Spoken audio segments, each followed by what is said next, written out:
Action. Sanibonani bekunene, sihlangene namhlanje lapha ePhosphorus.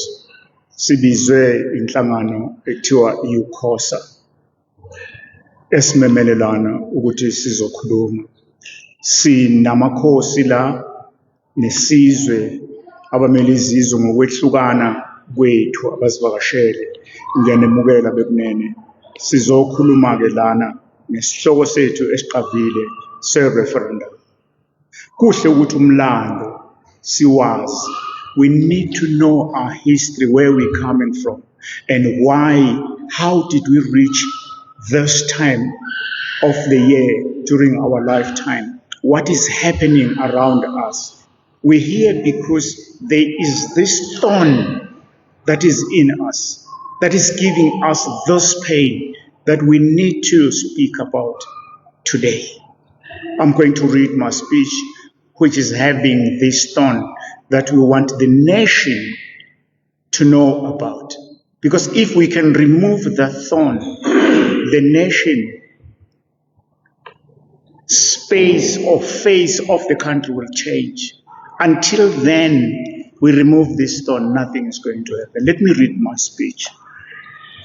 United Kingdoms of South Africa.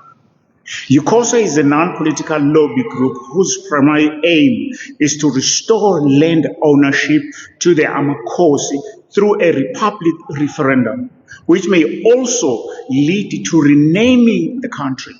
The organization's broader long-term objective are to continue lobbying for referendums that protect citizens' interest in political decisions and to work towards removing remaining colonial systems over the land of Amakhosi, including names of cities, sacred sites, border restrictions between Lesotho and Swaziland as an initial step towards total freedom. UKHOSA's structural model has 5 levels. ANTC for kings and queens, APTC for chiefs, ARTC for Izibonda, and AZTC for herdsmen and community.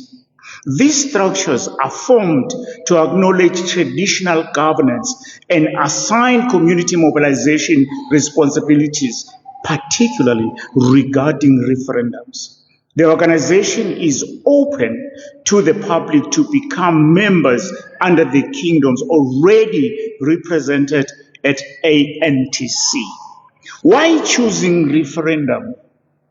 It is a peaceful democratic process that gives everyone, whether for or against the proposal, an opportunity to heard.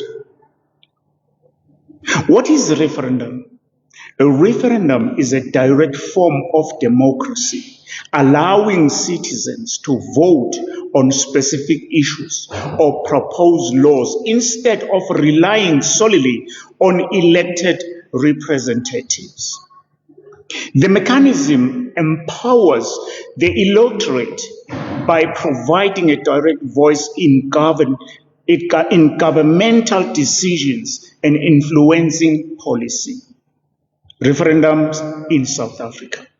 Following the Second Anglo-Boer War and the 1910 Treaty of Vereeniging that established the Union of South Africa under British rule, Afrikaners developed a plan to regain control, resulting in the 1960 referendum and the creation of the Republic of South Africa. Amakhosi and their people were excluded from this process and the renaming of the country. It is because of the above-mentioned history that led UKHOSA into believing that if the white-only 1960 Republic referendum succeeded, what will stop Amakhosi and their nations from taking the land back through our One Republic referendum?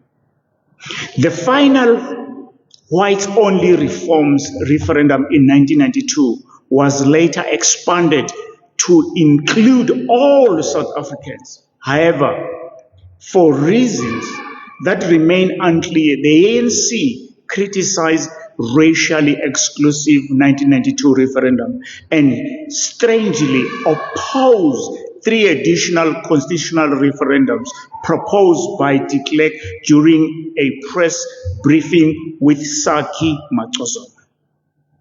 This raises the question, what kind of revolutionary movement would reject such a democratic process when it had significant public support? It was clear from this point that political leaders were only interested in power. Hence, we voted in 1994 without really addressing the fundamental issue, the land. The elimination of Chris Hani may have been intended either as a warning to leaders at the time that anyone who raised this issue would face the same fate, or simple as an act of intimidation. Time frame: 1991 to 1992, CODESA negotiations excluded Amakosi. 1994, Nelson Mandela became a president, 2/3 majority. Land issue was never addressed, and he said nothing about referendums. 1999, Thabo Mbeki became a president, 2 terms, 2/3 majority. Land issue was not addressed. He said in one of his latest interviews, there was no agency at the time to investigate it and was mum on the referendum. 2009, Jacob Zuma becomes a president for 2 terms, no 2/3 majority. He did raise the land issue, but not any effect, hence he did not finish his second term. 2018, Cyril Ramaphosa became president for 2 terms without a 2/3 majority. He did not take meaningful action on the land issue. Like his predecessors, there is one thing in common about all these above listed black presidents for the past 32 years. They hid the referendum as a peaceful and democratic tool that we could use to take our land back. These are the people we all trusted and supported.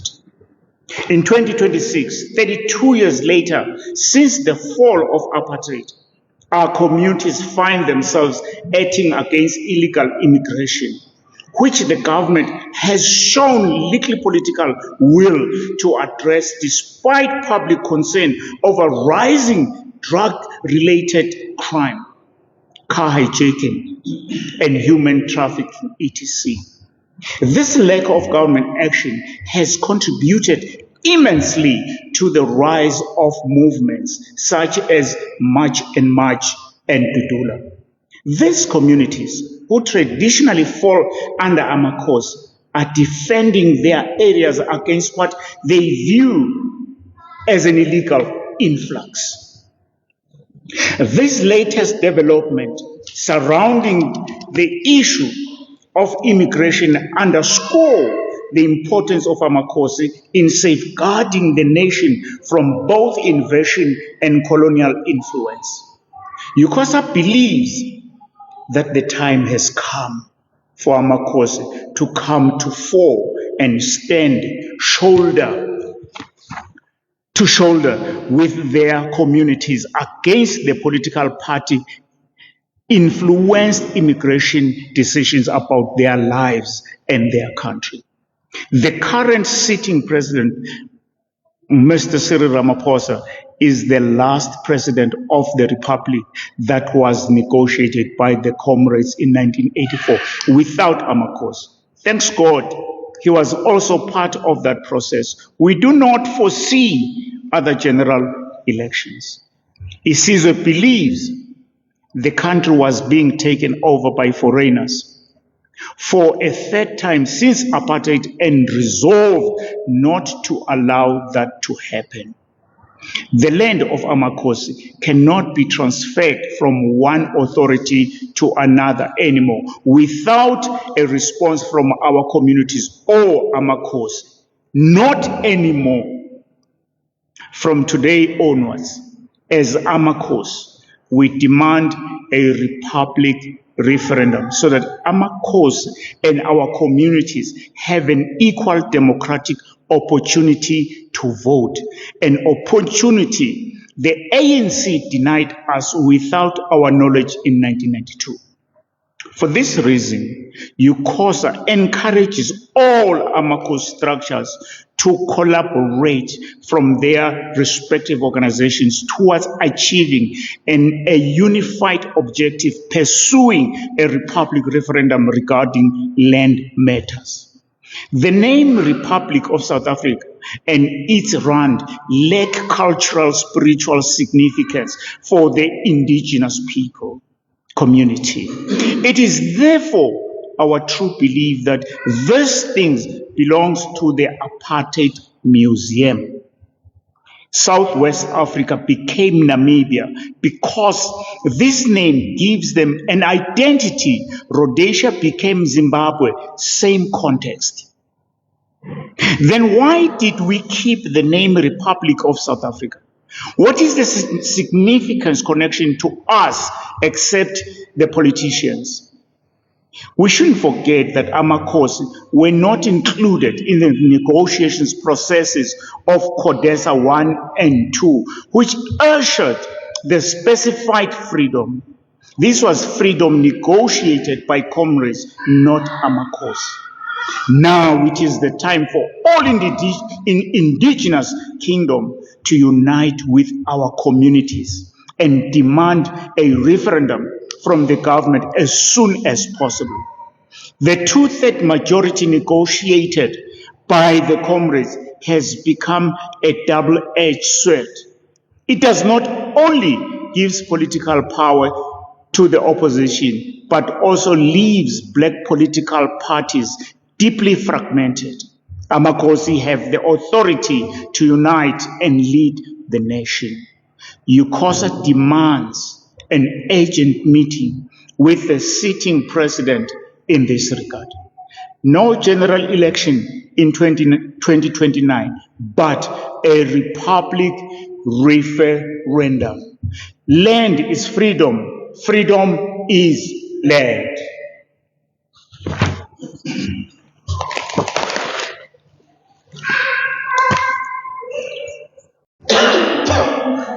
Uzongena umntana inkosi uZweli une-speech azosithula. Umntana inkosi uZweli. Ngiyabonga mntana inkosi Mavuso. Igama ngumntwana inkosi uZweli. Ngiphuma kuMndebele Royal Kingdom. I serve as a senior chief in the Ndebele Royal Kingdom. Ekhaya kuseMpumalanga la ngizalelwa khona. Isibongo uMlangeni. Ngithi ngizothanda okuqala nje ngithanda ukukusho ukubonga ama leaders we March and March ngelethe sababhalela yona ukucelela isizwe saseLesotho nesizwe saseSwatini ukuthi kumele babe protected kule March and March. Sibonga kakhulu ukuthi nilalele kuloko and ni comply kuloko esikushilo nivumelane nathi ngoba kuyiqiniso vele ukuthi they belong la eSouth Africa, so asikwazi ukuba treat ngathi ama foreigner. So sibonge kakhulu for compliance. Siyabona masiloku engage namanye ama leaders we March and March kwamanye amalokishi. They already know the story and they understand abantu baseLesotho nabaseSwatini babe safe eindaweni zabo because of you guys. Sibonga kakhulu. Another thing engizothanda ukuyisho ukuthi sesizocela uPresident Mr President if ulalela la ukhona siyacela nakuwe ukuthi sicela ukuthi abantu baseLesotho nabantu baseSwatini indaba yabo oyihlalele phansi koyihlohle ngoba mawungathi ubuyela ku history yabukisisa ukuthi ukuze babelonge kule indawo ababelonga kuzo kwenzakalani. Ngiyathemba yonke leyo information ninayo as a presidential office. konke lokho ninako and iqiniso futhi niyalazi ukuthi kwenzakala kanjani. So besicela nje ukuthi ke nihlalele phansi ke nibheke sisazo-engage nani ukuthi sihlalele phansi lolu daba, kodwa bengithi ngidlulise nje lo mlayezo ukuthi nihlale nikwazi lokho ukuthi lento le ayikho fair for abobhuti bethu nabosisi bethu baseLesotho naseSwatini. Ngiyabonga. Lana ngizondlulisa nasi speech esibhalwe uStacy van der Walt. uStacy is one of the activists khona ngapha eGauteng, ukhona la eGauteng, so naye umunye umuntu deeply concerned ngabantu baseSwatini nabantu baseLesotho ngale zinto ze-immigration including i-March and March. So i-speech sakhe asibhalele sona ngizofunda sona njengamanje. Uthe ngim-apologizele kakhulu ukuthi angeke azabe available because kunento evelile bekumele ngabe sinaye la today, but azange kusakhonakala ukuthi afike due to ama-family problems. Khona inkinga bekumele ayi-attende ekhaya, so wacela ukuthi athumele le speech ukuthi sizomfundela le speech, at least i-message yakhe ibe delivered kuloko ebekafisa ukuzokushare nathi kulelanga lanamhlanje. I-speech sakhe sihamba kanje. Good morning and thank you. Thank you all for joining us. Today, UCOSA is setting out a vision. Is setting out a vision for more connected and prosperous South Africa. South Africa, Lesotho, and Eswatini are more than neighboring countries. We are connected by history, culture, economies. Every day, thousands of people cross our borders to work, study, trade, and visit loved ones. These simply do not stop at the border. UCOSA believes that our border policies should reflect this reality. We are proposing on the governments of South Africa, Lesotho, and Eswatini to begin working towards a system that allows a freer movement of people, goods, services, and labor, while maintaining effective security, customs, and immigration cooperations. Secure borders and greater mobility are not mutually exclusive. Through modern cooperation and shared enforcement, we can achieve both. We also believe it's important to recognize a reality that is too often overlooked.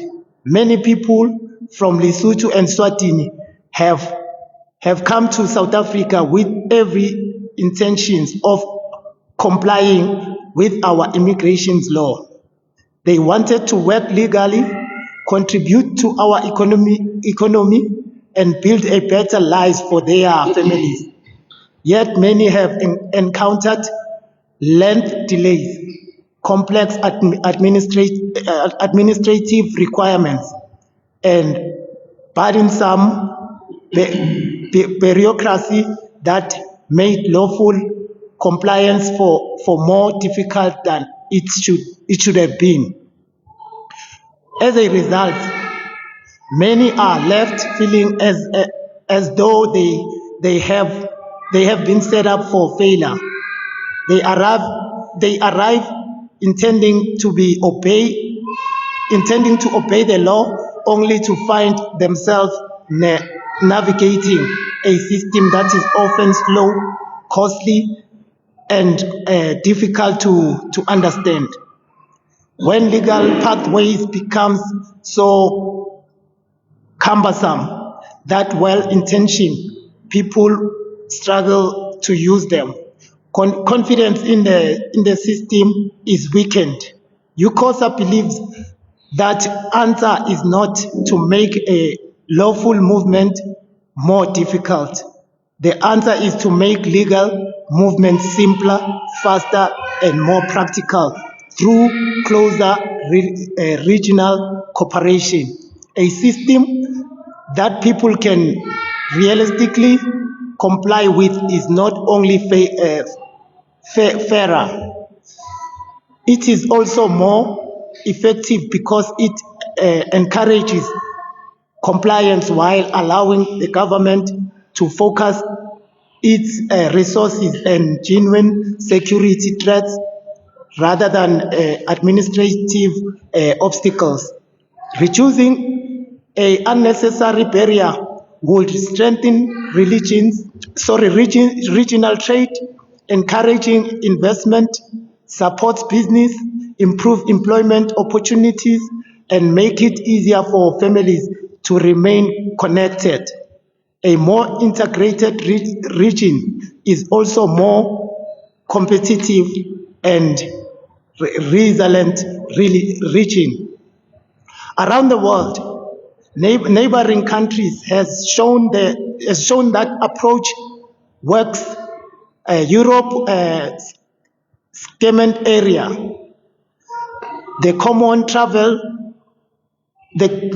travel area between the United Kingdom and Ireland and ECOWAS in the West Africa, all demonstrative that countries can make movement easier while maintaining their sovereignty and protecting nationality security. UCOSA also believe that South Africa should not be afraid to have bigger conversation about its future. We support an open, democratic, and constitutional discussion on the long-term possibility of closer political integration between South Africa and Lesotho and Swatini, including the possibilities of one day forming a single sovereign state, if and only if this is the freely expressed will of the people. We want to be absolutely clear. This is not a call for imposing political change. It is a call for democratic debate.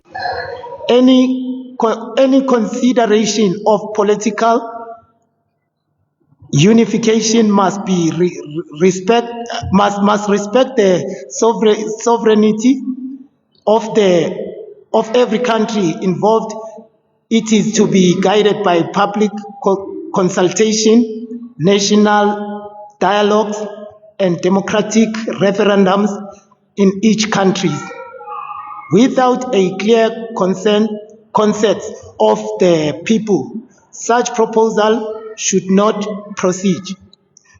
Before I conclude, I want to address a question that some people may ask. Is this simply Pan-Africanism?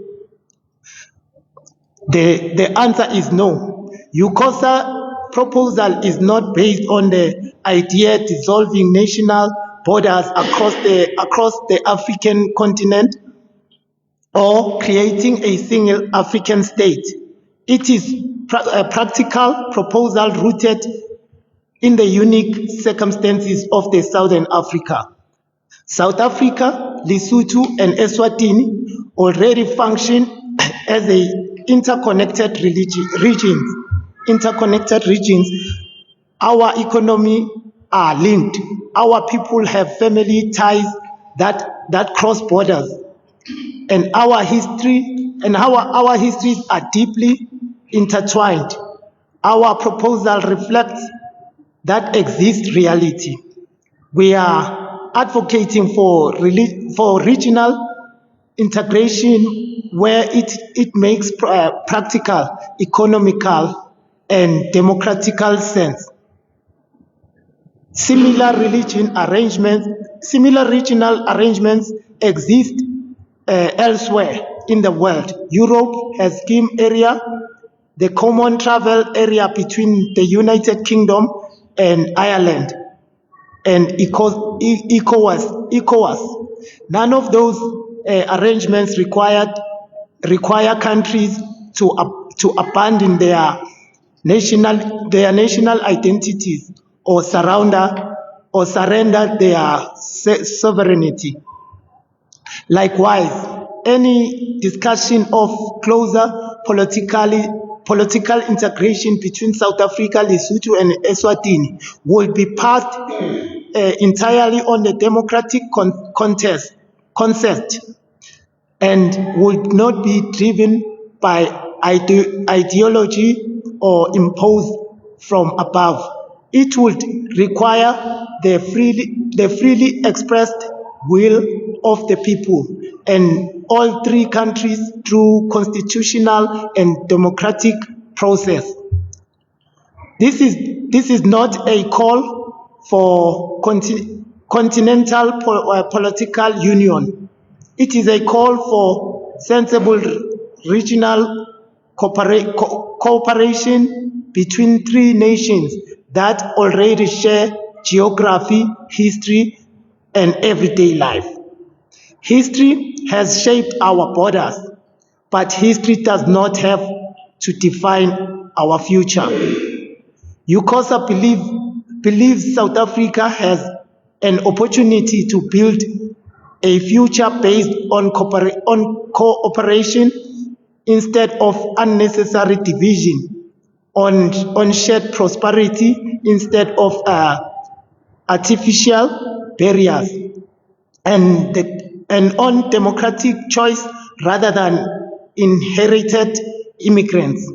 Our guiding principle is simple: where closer cooperation improves people's lives, strengthens our economy, and respects democracy, it deserves serious consideration. Thank you. Action. Mangithathele ithuba ke ngibingelele nami isizweni sonke, ngibingelele amakhosi ngokuhlukahlukana akhona. Inkosi uMndebele wesizwe samakhonkhosi, a full-time member amakhosi National Task Committee khona la ku-UCOSA. Ngizoba nice and short, ngiveze ukubaluleka kwe-referendum. Njengoba ake yaphawula Mntwana Nkosi Mavuso ukuthi ngo-1958 amabhunu ahlala akhuluma noma aqala i-referendum 1960, wavota wawina umhlaba from emangisini. Bakwenzile lokho futhi 1982 ngoba bakholelwa kukho. Ingakho namanje ipoint engifuna ukuliveza ukuthi basakholelwa kukho i-referendum, abanendaba nalamavoti.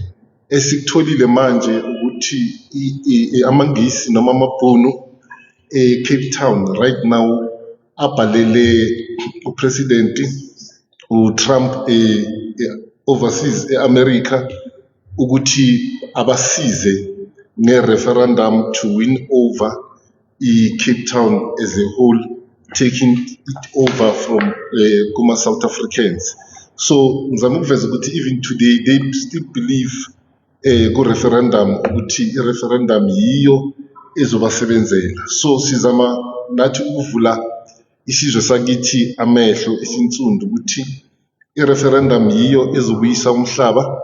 I-two-third majority ihlulekile ngo-1994, esifuna ukukhuthazelela ukuthi ubuhle be-referendum ukuthi nawe iyokunikeza amandla wokuba nezwi ukuthi ufuna ukuthi umhlaba uhambe kanjani eSouth Africa. Akusinto ezoba yamakhosi wodwa, kodwa nesizwe sisonke sizoba ne-say ekuthini umhlaba bafuna ukuthi siwuphathe kanjani. So lilonke siyakhuthazelela ukuthi i-referendum yinhle mabayithathe abantu, ngoba yona uma siyovota ukuthi wena uyavuma ukuthi sihlukumezeke kanje noma uyala ukuthi sihlukumezeke. Yiloko nje yesizino asifake cross asenzi lutho, ebesifuna ukuveza imfihlakalo abo-president esinabo abayifihlela isizwe ukuthi ingakho 1992 uma FW de Klerk abatshela ngayo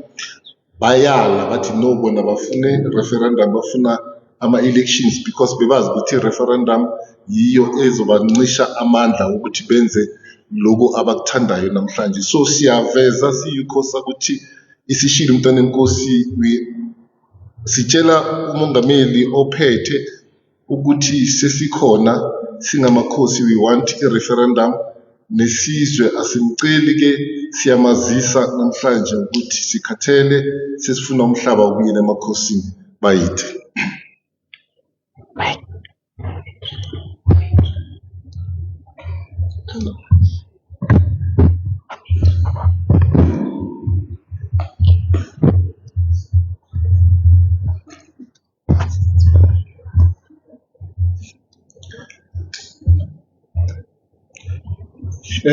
Mandikhahlele kumakhosi wonke, ndibuliseke abantwana begazi, bulisa isizwe sonke saseMzantsi Afrika.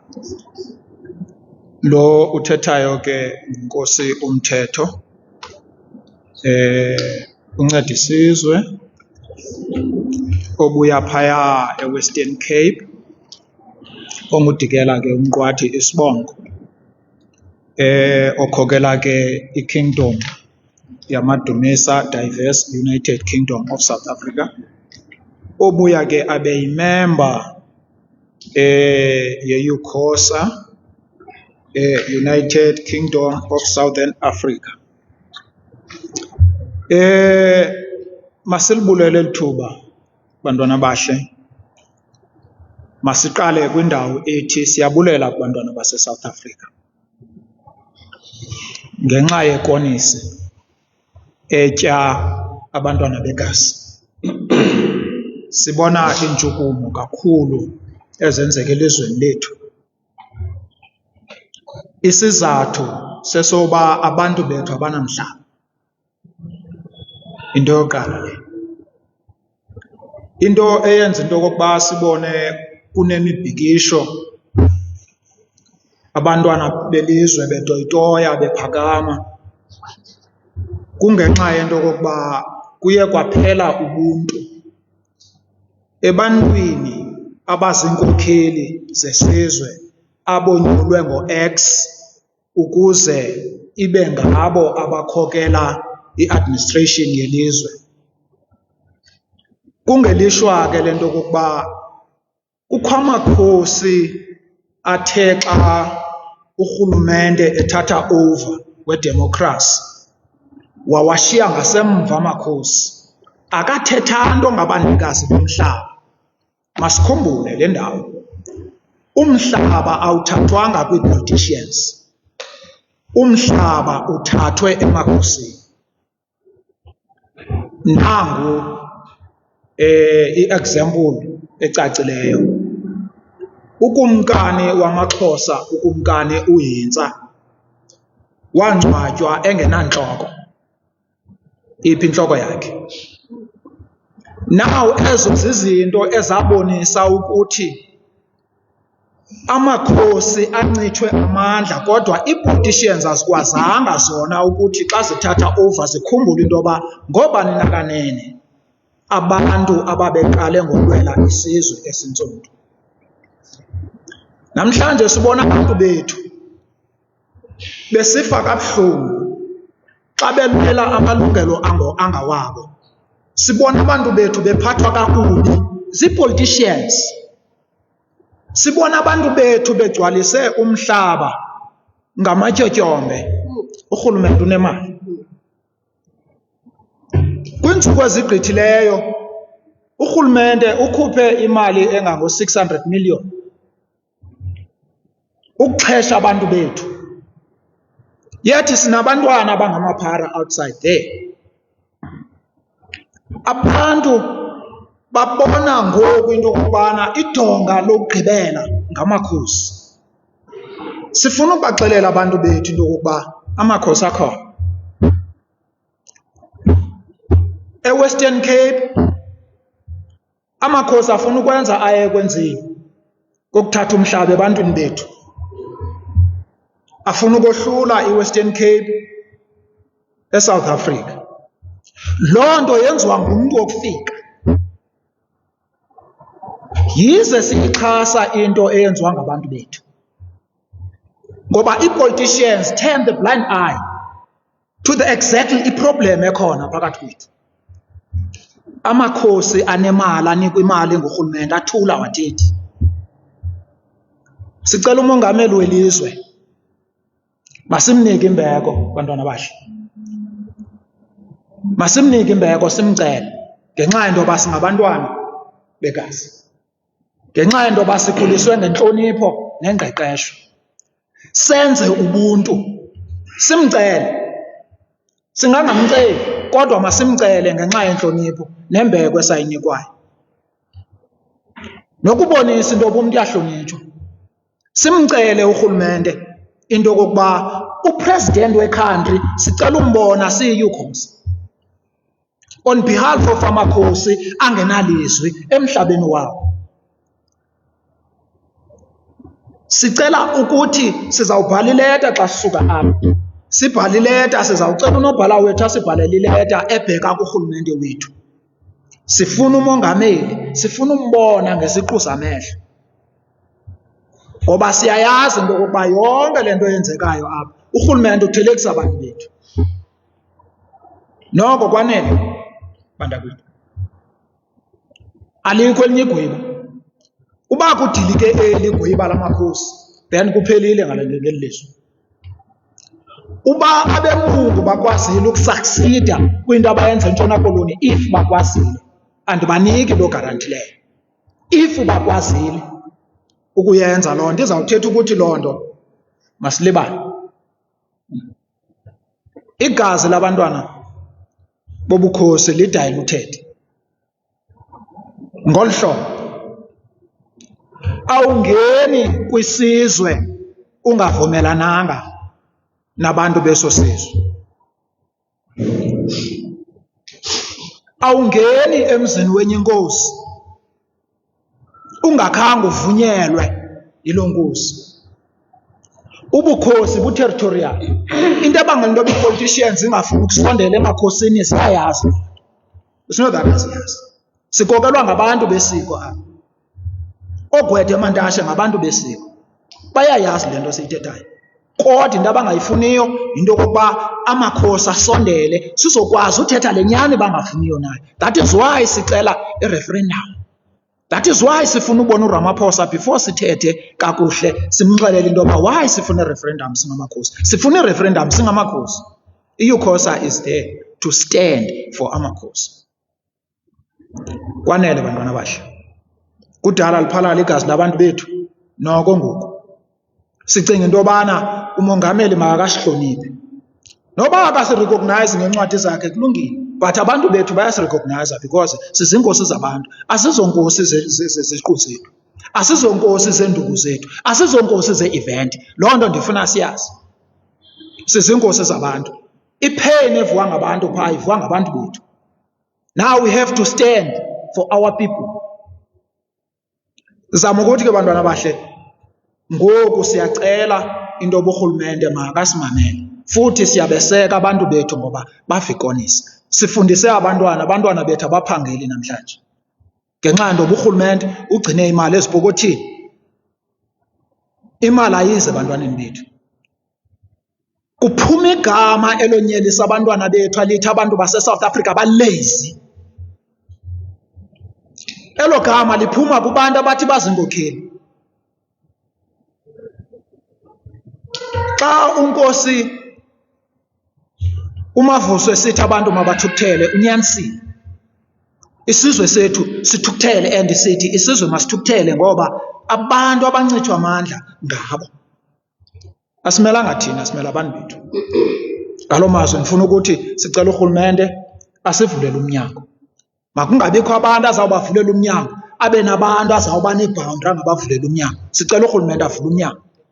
Laa mnyango sithi abantu ababembeke kulaa ndawo into bavulela umnyango. Sicela urhulumente avule umnyango. Singene kulaa mnyango sizomxelela into yoba sifuna ntoni. Sifuna kwenzeke ntoni.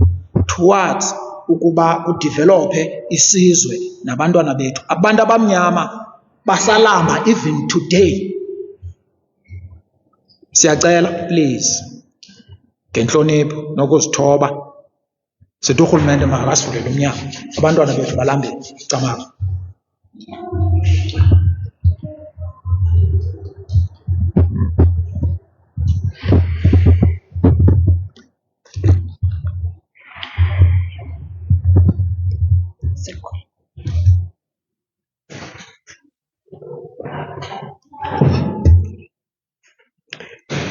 Okay, sanibonani. Umama okhulumayo uMasibeko wakwaMthembu from Soweto. Kodwa ke emakhaya kule kwaZulu. Angizukuba mude, akuzukuba kuningi futhi engikukhulumayo. Kodwa ngokukhulu ukuyithoba nangokukhulu ukuzehlisa.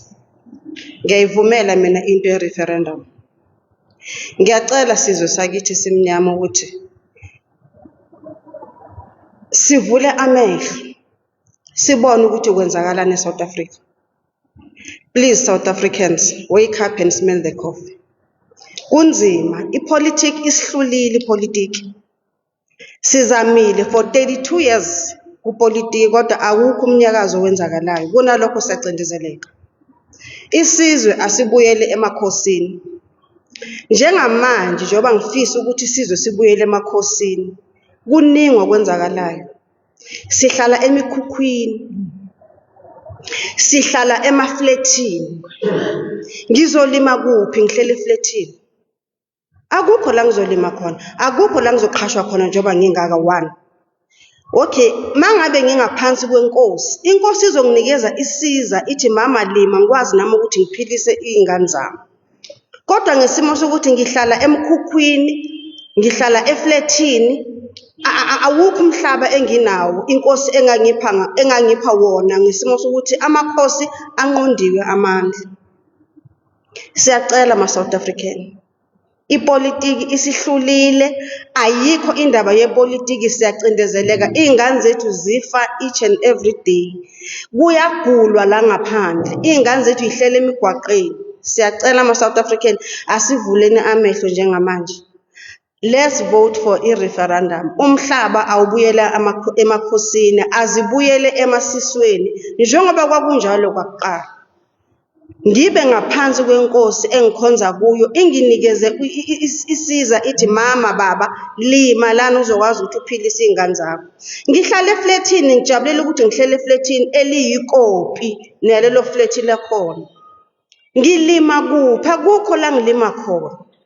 Umhlaba wonke ugcwalisa amafleti njengamanje uhulumeni into ayenzayo yonke indawo nje labona khona isiganga wakha amafleti. Labona khona isiganga wakha amafleti, wakha ama-malls. Sizolima kuphi ngoba thina sizwe sinyama sikholele ekutheni ukudla sizenzele siyilimele thina emasimini. So ngiyacela South African kuzovotwa nge-4 Mabeshwe nge-4 November. Kodwa ngisacela ukuthi ke siyibukeni sonke lento ukuthi ayikho indaba yepolitiki. 5 president our include amakhosi bayazenzela. Kuma negotiations abawenzayo abafaki amakhosi. Into abayaziyo, they are hungry for power.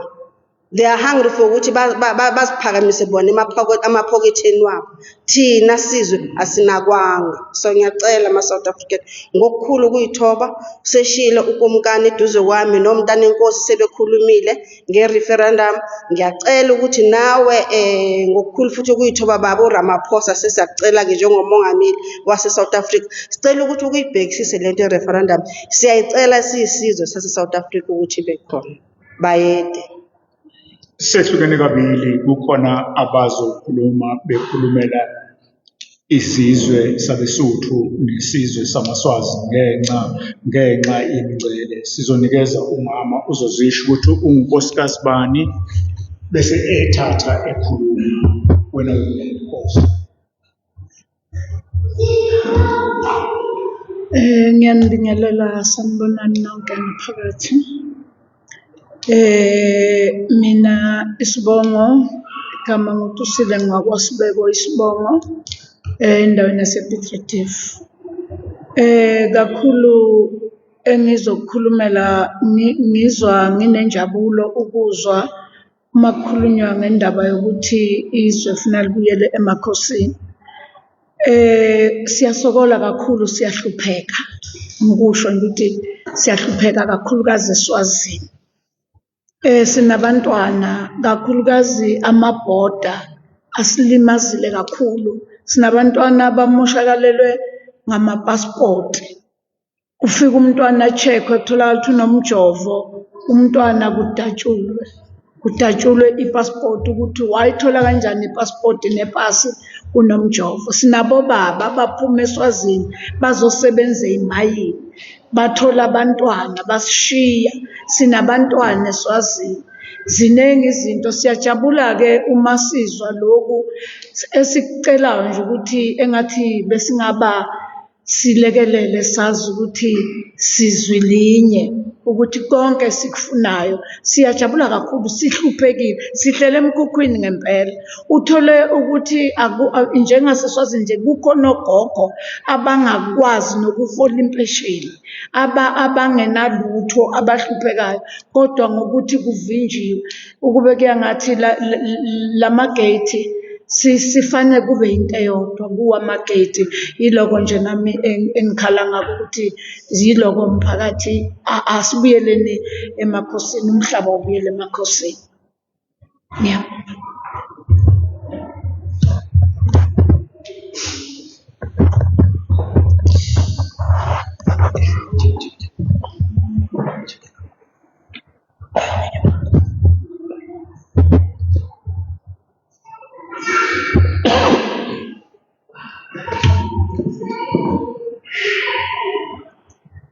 Ke a le dumedisa bontate le bomme, ke a le dumedisa mona ke ntate Mokoena, ke Nthaisane.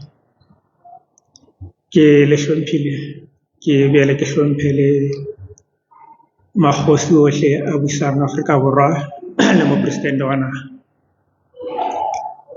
Ke ne ke re nke fane ka molaetsa ho Basotho ba heso, haholo King le ntlo ya Senate, ka bothata bo Basotho ba nang le bona kwano naheng ya Afrika Borwa ka mabaka la di-border gate. Ke a kgola re le Basotho ba Lesotho le setjhaba sa Swazini, re na le bothata ba hore re dinaha tse mabapi le Afrika Borwa, mme Afrika Borwa e boetse e nkile dikarolo tsa dinaha tseno tse pedi ka ho tshwana.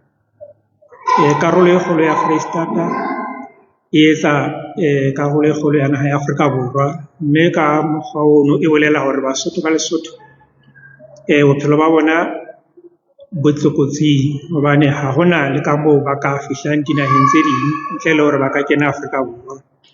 Mme kopo ya rona ho mopresidente wa naha ya Afrika Borwa ke hore a ka kgothaletse kopano pakeng tsa babusi ba Lesotho le ba Swazini hore na ebe taba ya hore ho be le kopano pakeng tsa dinaha tsena tse pedi e ka ba taba e ka bang bobebe hakae, kapa ho be le free movement hore motho wa Swazini le wa Lesotho le wa Afrika Borwa ho se ke wa ba le thibelo pakeng tsa dinaha tseno tse pedi. Mme ka nnete e nngwe e kgolo ne ke tla e kgothaletsa disano tse bang di ama Basotho haholo bana ba phelang ka ntle ho naha ya Lesotho. Kodwa wena ungeyona ingxenye yayo. Uyabona isifundo esihle esisifundile ukuthi singenza izinto zenzeke, and asidingi ukusizwa kulokho, sidinga ukuthi sizibambele thina. Ake ngichaze ukuthi yini iYUCOSA. iYUCOSA inhlangano yamakhosi emele zonke izizwe eSouth Africa. Akuyona inhlangano yepolitiki, cha. Iyinhlangano eyakhiwe ubukhosi kuwo wonke amaprovinsi ayisishagalolunye nayo. Ukuthi yenzeni iYUCOSA ithi isizwe esimpisholo asinazwi, asinamhlaba, asinamandla. Amandla isizwe esimpisholo sinawo uma thina singahlangana. Ngithiwa yalizwa negama lethu sithi singu-United Kingdom of Southern Africa. Uma ulinqamulela lelo gama lithi YUCOSA, sithi-ke sizwe amandla akini, amandla akithi, asihlanganeni ngaphansi kwecebo noma isihloko esithi referendum. I-referendum yini i-referendum? I-referendum indlela yokuhlangana sisonke sivotele izinto ezimbili, uyebo noma cha, yes or no, ya of niye, ukuthi sithi leli lizwe malibuyele ebukhosini la lathathwa khona. Akusho ukuthi izwe lizobuyele ebukhosini bese amakhosi ehlala icindezela isizwe athi yizwe lethu. Cha, izwe lathatha ebukhosini. Sasivele siphila thina nobukhosi ngaphambilini, bukhona ubukhosi, isizwe sihamba noma ikuphi la siya khona, amakhosi ekhona, enganqondiwe amakhosi amandla. Njengoba sikubona namhlanje sekukhona amakhosi lokuthiwa ngoControlesa, ngobani. Cha, asinayo thina leyo. Sivumelelani thina amandla epolitiki namandla asentshonalanga, ase-west ukuthi asicindezele. Sizwe sinawo amandla. Asisukumeni, asizihlele sisukume, sikwazi ukuthi sithi sivotele i-referendum. Uma siya ku-referendum asivoteli umuntu, akunagama la ndoda, akunagama la nkosikazi. Siyokhuluma ngokuthi yebo noma cha. Hlobo luni lwe-referendum, zehlukene inhlobo ezimbili. Hlobo luni lwe-referendum. Sizokhuluma nge-mandatory. I-mandatory uhlobo lwe-referendum ebophayo ukuthi izinqumo ezithathwe ngaphansi kwayo aziguquki. Sifuna into engaguquki. Sifuna ukuthi siphile sonke. Khumbula, uma sikhuluma nge-referendum, siya ku-referendum, ubuholi obuzobe buphusha budriver i-referendum buzohlala phansi nesizwe ukuthi-ke esikufunayo masisubmitha le-referendum ku-president, sifuna lokhu nalokhu. Kokuqala nje ukuthi sifuna ukuthi igama lizoshintsha. Leli lizwe alimasi kuba i-Republic of South Africa. Siyoza negama njengesizwe sonke, sihlangana ukuthi sifuna libe yini. Ake ngenze isibonelo. Ngezwe kuyakhulunywa kuthiwa sothi liyi-Azania noma liyini. Lokho sizwe niyokukhetha kuyoba yilokho okushiwo isizwe. Thina njengobukhosi sibambisene nani, sishayela inqola ukuthi mayikhulule isizwe. Asinawo thina umhlaba. U-87% womhlaba uhlezi esizweni esimhlophe, thina sisele no-13%. Yingakho ubona namhlanje ngizwile nje obade kunemarch kunomnqamula May 30. Ake ulalele inkulumo ebuya kwizizwe ezimhlophe zithi zivala amafemu ngoba abantu ade bebasebenzela, abagudi bayahamba. Thina asifuni ngoba thina siyalazi iqiniso, sinamandla, siyazi ukuthi asikwazi ukurojwa sinikeze u2 cent ngamandla ethu. Manje ke sithi sizwe sekukhulunyiwe baphuma abohamba bese nansi indaba awubuye umhlaba. Umhlaba awuzubuyiswa ngama-politicians. Ake nguquke indaba mayibuzana. Abamhlophe baqala ngabo-1945 bahlangana bakhuluma ukuthi amangisi abaphethe kabi, thina sibalwa phela, abaphethe kabi besho bekhona la eSouth Africa phezu kwethu. So ngcono bahlangane benze i-referendum. Bahlangana ngo-1960.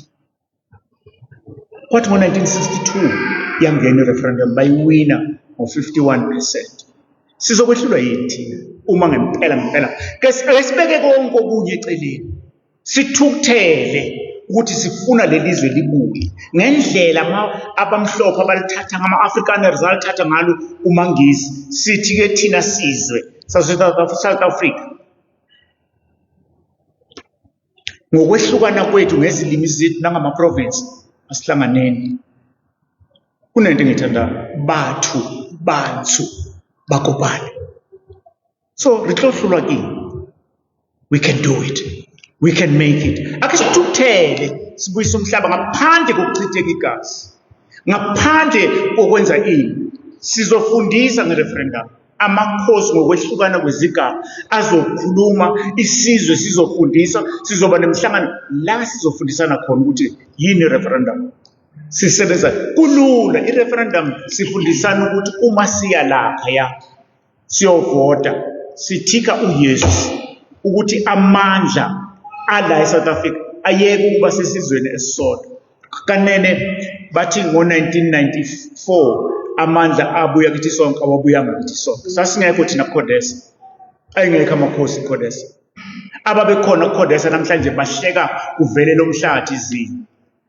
Uma ngempela ama-politicians wethu ekwazi ukuthi ama-African amabhunu abusa izwe nge-referendum, uma bengena balelana uma ethi declare akungene i-referendum ukuze izwe likhululeke ngempela, bala.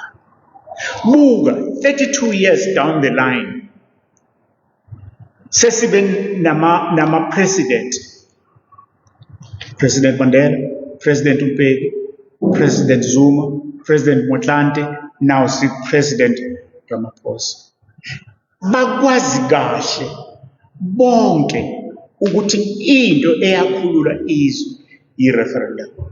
Umfunda kwakunama-consultations, bathi angeke bangene bona kulawo ma-referendum ngoba wafaka isizwe esinsuku. Kodwa uma sebenamandla okungena sekuqhamuka isilwane esisho sibizwa ukuthi i-2/3 majority. Lesilwane sibizwa ukuthi i-2/3 majority, ngicela ukunitshela sizwe, asisenzeli lutho. Awukho umhlaba obuyile. Okukhona manje ngama-delaying tactics. Imbambezela ukuthi hayi sizongena sibatshele ngokuthi votani nivotele kuphela u5 years. Besuthi wena nami asinawo umhlaba. Yabona ke manje sithi amandla akho nengane zakho nesizukulwane sakho abuwe. Sizoyibhala thina incwadi sicele kuhulumeni ngoba i-referendum akusiyipolitiki, iku-constitution yalelizwe. Sithi sicele i-referendum mandatory. Go and research this. Mandatory referendum ukuthi isizwe siphakamise izandla sivote kube khona usuku. Futhi nje masibheka thina njengobukhosi siyawacela namakhosi amanye. Ake amakhosi akhulumela isizwe ayeke ukuzikhulumela wona. Ake amakhosi lawa akhona okuthiwa ngamakhosi ayeke ukuzikhulumela, awakhulumela isizwe ngoba inkosi ngesizwe. Inkosi ngabantu. Murena ke murena kasitshaba. But why amakhosi angakhulumeli lokho? Uzoza amakhosi etoyitoya ekhulumele izisi zawo. Kodwa lapha eceleni athi aphethe abantu abalambile. Yini le? Sithi ke thina njengobukhosi beyiphosa sibeka isizwe phambili, thina siza ngemuva. Uyazi sithathe a pyramid like structure. Sathu sibhekise phansi ukuthi ubukhosi bungaphansi, isizwe singaphezulu. Sizwe siyanicela ukuthi ake nithukuthele. Sizoyinqoba le mpi ngokubambisana. Uma akwenza amabhunu sizokwenza nathi. Akukho kuzivimbayo. Asisukumeni, sizofundisana sindawo yinye, isizwe nesizwe. Umhlobo nomhlobo okhona eSouth Africa, 9 provinces, Rombera, Riyakuba. Bakithi siyanxenxa ukuthi sizwe ake nithukuthele. Njengoba senzile manje sakhombisa ukuthi uma sithi asikufuni lento ye-immigration la ngoba isizwe esiningi asisebenzi, isizwe esiningi sihlezi kanjalo futhi nge-referendum. Sithi thukuthelani sizwe. Sifundisane nge-referendum, nikhulume nge-referendum kuma-radio nakuphi. Sizoza nathi siye sikhulume. Amakhosi agcwele yonke sizowafundisa lawa angazi ukuthi masikhulume nge-referendum. Uyazi uma sibambene, uma siyinyanda akukho kuyosehlula. Kodwa uma sinhlaka sizwe sohluleka. Sikwenzile nge-March and March, sikwenzile iy'nsizwa zasukuma uphakele umthakathi nongizwe emchunu bayihlanganise iy'nsizwa. Namanje sithi March and March, phakele umthakathi, ngizwe nantu udaba madoda. Sebehambile abahambile. Sibizwa ngokuthi siyavilapha. Ake sibakhombise laba abasibizwa ngokuthi siyavilapha ukuthi asivilaphi ngoba sibuyisa manje izwe. Siyahlangana futhi sithi ke manje sibuyisa izwe ukuze kube khona yonke le uthi uphakele umthakathi uma yena engaba ngupresident anikezwe lelo thuba, umuzi nomuzi ungaba nemali engango-1 million ngonyaka ukuthi uphile, ngoba umnotho walelizwe asiwukhontroli. Nizwile kuthiwa sekunama-airport kwi-airport, kwakuyibona lento njalo ukuthi uhulumeni wethu avumele ukuthi laba abathengisa igolide abakhupha igolide lethu bavule umnyango i-airport yesibili ukuthi bazenzele bahwebe bafake yonke into esingayazi kuleli lizwe. Sokuvala lokho, sokuvala uma sikhona akuzukuba na-president. Nama-political parties kuhle akwazi lokhu ukuthi azoba mabili, evumayo nephikisayo kuphela. Asizuba naye futhi upresident, sizoba no-prime minister ozobe ephuma kulama-political parties amabili eripota kumakhosi, ngoba umuntu ongaripoti uyazenzela. Bakhona niyabona nani lapha okwenzakalayo, bakhona baripota kubo, and mase kukhulume bona abaguquki benzitho. Sithi-ke phansi ngalokho, leli lizwe silifuna ngaphandle kokuchitheka igazi. Sithi sizwe hlanganani, sikhuluma udaba le-referendum, nimemezele i-referendum, thina nisisupport, siyibhale incwadi eyahulumeni ukuthi manje si-ready, sifuna i-referendum. Asibandlululi ibala lamuntu. We're not discriminating anyone kwizizwe ese-South Africa. You'll only discriminate yourself uma wena sikhuluma nge-referendum ungangeni ube ingxenye ye-referendum. Siyazi ukuthi khona bazophikisa ngoba besemandleni, khona bazovuma ngoba bafana nami, beswele balambile, sifuna umhlaba. Izinto ezenzeka zayilwela umhlaba zazingelweli i-230.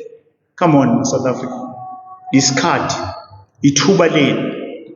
Imingcele lesikhuluma ngayo yabo-Swaziland nabo-Lesotho nani ayenziwanga yithi, yenziwa yilaba abakhontrolayo. Thina uma singena soyisuze lo mncele. I-South Africa sovumelana ngokwesithi makube khona i-referendum. Sithini isizwe siyavuma ukuthi babuye noma bangavumi, isizwe senze i-referendum phezu kwe-referendum.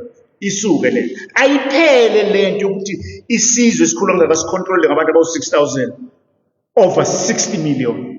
Akuphele, umhlaba wonke uyaphila umile uma kunenguquko kwenziwa ama-referendum. Abaholi abakhona bakwazi kahle lokho, bayakwenza abakwenza. Sibhizi njengamanje kuyovotwa ama-elections, kulungile phela i-administration. You must know this. I-administration yokucontrol izinto ne-budget kufanele ibe khona. Political parties are there to control the budget. Bathunyiwe to do administration. Kodwa amakhosi nesizwe athatha i-decision. People amandla akini, sibonisile lokho, asikwenzeni. Uma singakwenzi lokho siyigwaza ngowethu. Phambili nge-referendum, phambili nge-referendum, phambili. Mawubuye umhlaba, umnotho walelizwe mawungaphumi ukhishwe ngabantu, umnotho walelizwe mawusebenzele thina. Lama-truck abheke ko-Durban, ko-Richards Bay makaphume ngoba kufanele. Awuzukusicimela ugesi ngoba umnotho walelizwe nemali una asukume sizwe sisebenza. Amandla akithi, phambili nge-referendum. Isilonda lesi esiveziwe from 1992 to date, 32 years down the line, akekho khuluma referendum. Nansi i-referendum izosikhulula. Izosikhulula kanjani? Sisukume thina sonke. Nina bekunene. UMayuthoko kaMbonani waseSoweto, mara ngokuhlala ngiLayfosi. Ngicela ukubuza manithi amakhosi, izwe libuyele emakhosini, i-government nayo izokuqhubeka or nizosebenzisana ne-government or izwe lizophathwa amakhosi buyele back to the olden days? Umbuzo wami lo. Testing. Okay. Sanibonani. Igama uLebogang wakwaHahane, and I'm a native of South Africa. So before I pose my question, ngicela ukustate support yami as someone who's been living under the so-called democratic dispensation. I think it's time really to try another democratic means to transform society. As someone who voted in 2024, I think it was evident which my elections are not for us. So I would support an alternative, which is a referendum. And can I also state, which I also believe we've always been fighting invasion from foreigners. And the biggest invader, namhlanje, is calling himself an investor. And is naturalized. Laba bafana ngathi sekuyibo ama-foreigners. So I support the reunification of Lesotho and Swaziland because I believe by allowing them to exist, sivumela labelungu ukuthi ba-advocate for independent Cape Town because they can see with now precedents. If Swaziland and Lesotho can exist, countries within the country, it's a precedent for independent Cape Town to exist. So I support reunification. So I would like to put like 2 questions. And the first question would be, what makes UCOSA different from organizations like Abo Contralesa and Abo COGTA? And do you have any relationship with them?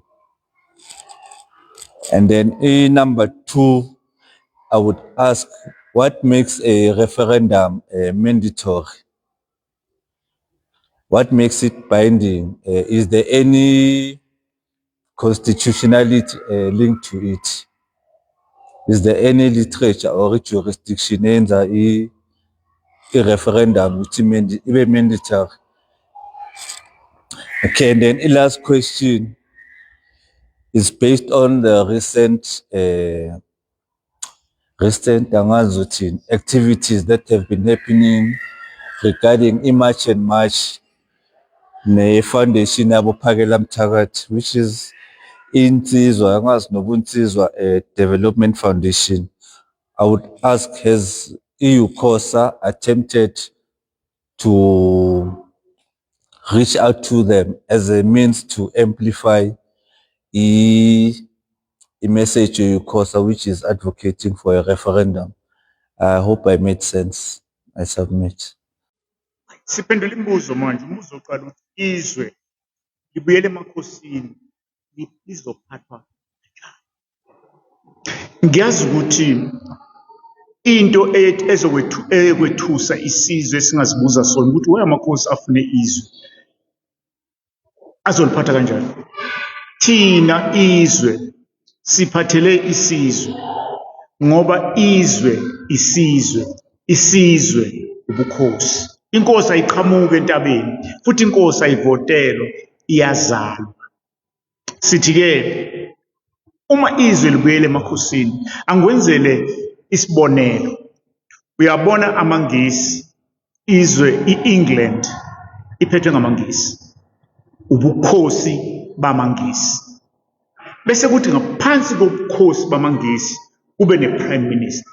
I-prime minister iphuma kuma-political parties amabili. Akukho lo 666 political parties. Manje-ke ubukhosi obukhona eSouth Africa buzoqhamuka ku-9 provinces.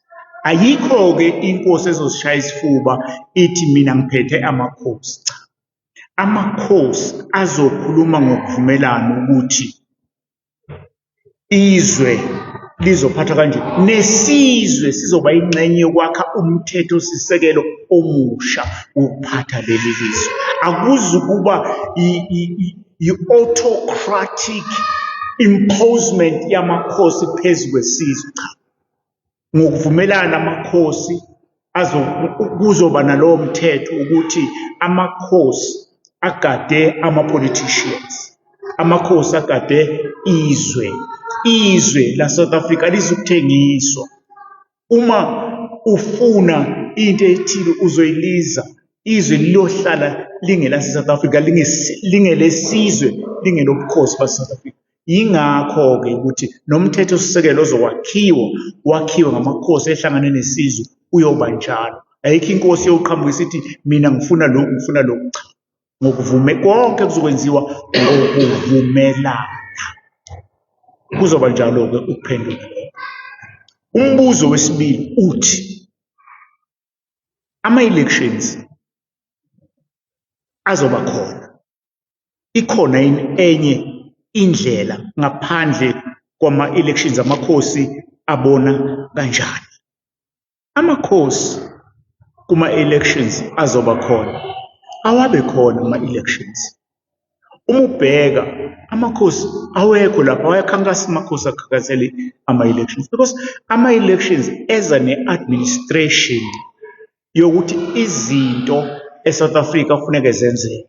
Amakhosi abhekile ukuthi bayenza kanjani i-administration, because we are the government in waiting, ukuthi uma sesingenile kuzoba nama-political parties amabili. Lokho kuzokwenzeka ngomhla ka-4, it's fine makwenzeke, kodwa hayi le ndlela okwenzeka ngayo, abenza ngayo, still ayikho esimweni se-referendum, ngoba lapho ingaphansi kwe-current constitution ekhuluma ngabo-2/3 ngabobani. Asinandaba nalokho, siguqula izinto thina ama-citizens ama-referendum ngoba sifuna ukubona ukuthi i-constitution iyosebenza sasa, iyobe yenziwe isizwe ngendlela isizwe esifuna i-constitution ibe yiyona, namakhosi ngokuvumelana nesizwe. Umbuzo wesithathu uthi, i-UCOSA inabudlelwane buni ne-Contralesa ne-COGTA? Angichaze lokho. Ingabe sibathintile noma sibathintanga? Cha, azange sibathinte. Thina siyi-UCOSA sibone igebhu i-Contralesa ne-COGTA abangayiboni, ngoba bona basebenza ngaphansi kahulumeni, baholelwa nguhulumeni, bamele uhulumeni, bayihlo likahulumeni. Lalela kumehluko ukuthi i-UCOSA amakhosi anobukhosi bendabuko obumele isizwe. Inkosi ayikhothameli i-politician, i-politician ikhothamela inkosi. Angazime ngezinkosi ngaphezulu kwe-politician. Therefore, abe-Contralesa nenhlonipho nabe-COGTA angeke bakhulume lokhu mina engikukhulumayo manje ekubuya kwi-UCOSA, ngoba bona bangaphansi kahulumeni, bayahola, benzani. Thina siholi mali kahulumeni.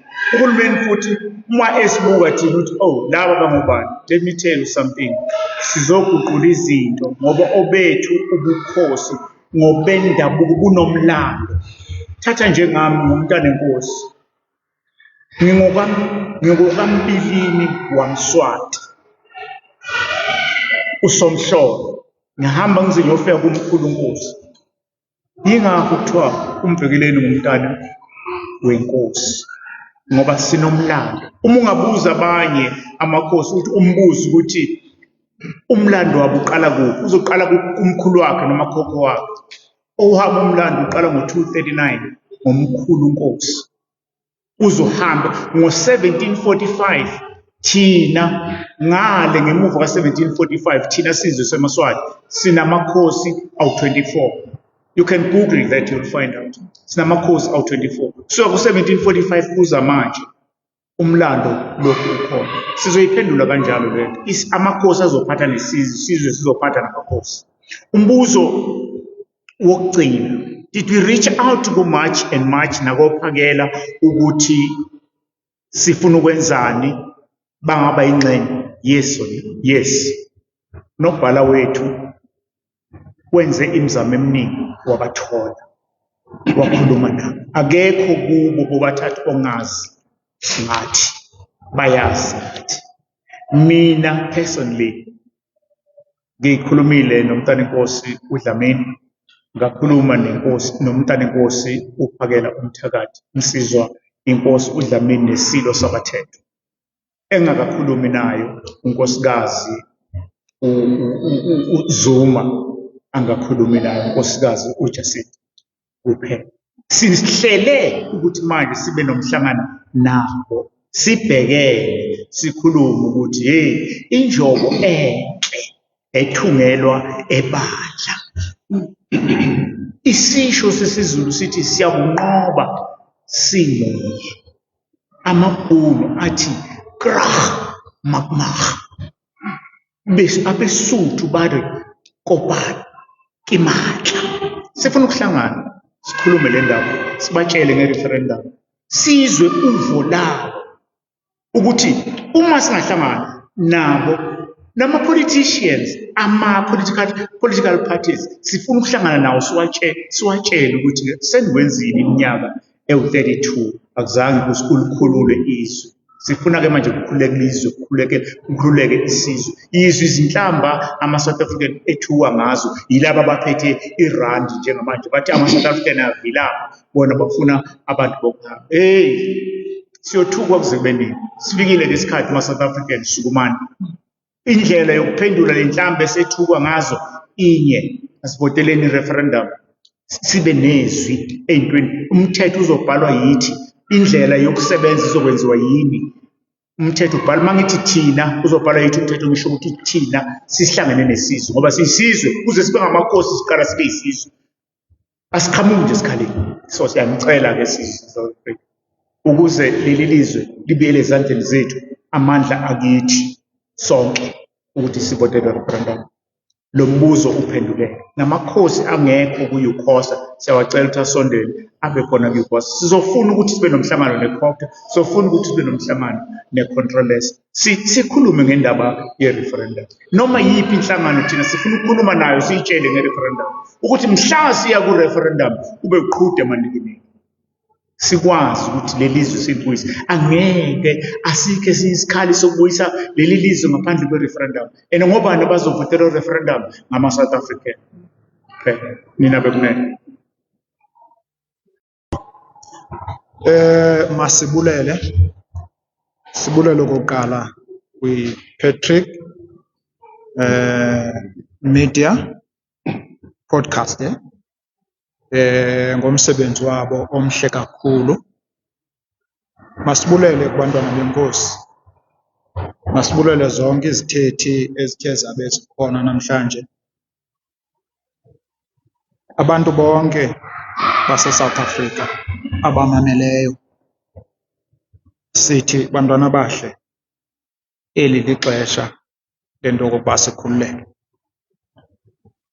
Wonke ummi wase-South Africa otyiwa ikonsi, abantwana begazi bakhona for uphulaphula. Wonke ubani ofuna ukwazi kabanzi ngeYukosa esiyikhokelayo bakhona abantwana benkosi. SinoPrince uZweli eMpumalanga, eWestern Cape ukhona uChief uMthetho Msuthwana umna, abekhona umntana enkosi e-Eastern Cape unkosi uNgwenyathi, nabanye-ke abantwana benkosi endingababalanga. Siyabulela kakhulu kwizithethi zaseSwatini. Bantwana bahle, siyabonga kakhulu. Siyabonga kubantwana baseLesotho, ngabantu bethu aba. Sifuna ukuthi ke imanyano ngamandla bantakwethu. Wonke umuntu obekhona apha namhlanje sithi uThixo abe nani, amanyange aphefumle, sibhekeni phambili. Camako, siyabonga.